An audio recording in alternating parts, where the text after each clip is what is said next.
So, Kangana Ranaut has apparently appointed herself as India's Cultural Compliance Officer. Her latest target is Kriti Sanon.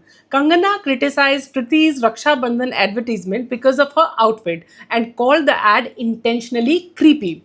Then Kriti tied a Rakhi to her dog, and apparently that became another cultural offense. But what exactly is wrong with loving your dog like family? Animals give us an extraordinary kind of unconditional love.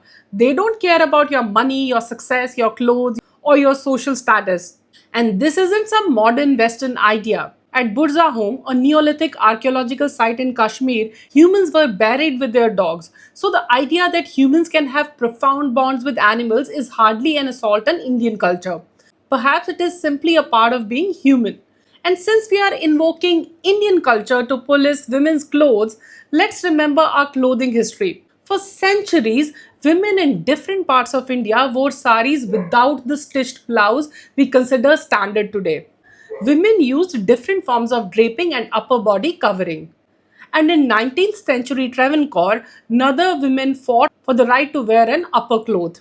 So, which Indian culture are we talking about? The one where the blouse wasn't universally mandatory, or the one you have decided is authentic today? Now, here's the Rakhi irony. In 1905, Lord Curzon's British government partitioned Bengal. The anti partition movement saw it as an attempt to weaken Bengal unity. Rabindranath Tagore used Raksha Bandhan as a symbol of solidarity, encouraging Hindus and Muslims to tie Rakhis to one another. The Rakhi represented Hindu Muslim unity. And today we are worried that a woman tying Rakhi to her dog will destroy the festival. And now Jiva has withdrawn the advertisement after the backlash. That is what really worries me. Because this isn't cultural preservation, it's cultural policing. And then comes the delicious irony of nepotism. Remember that word? The word Kangana shouted from rooftops at Karan Johar when she was struggling for work. Back then, her argument was that power and status shouldn't determine whose voice matters.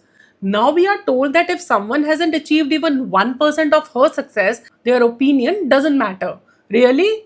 When hierarchy was above you, it was nepotism. And when hierarchy is below you, it's meritocracy. That's not rebellion, that's changing seats on the same hierarchy. So, no, Kangana, Indian culture is not your personal property. Women's bodies are not your jurisdiction. And success does not give anyone ownership over another person's dignity. If preserving culture requires making women smaller and deciding who is worthy of love and respect, we are not preserving culture, we are preserving hierarchy.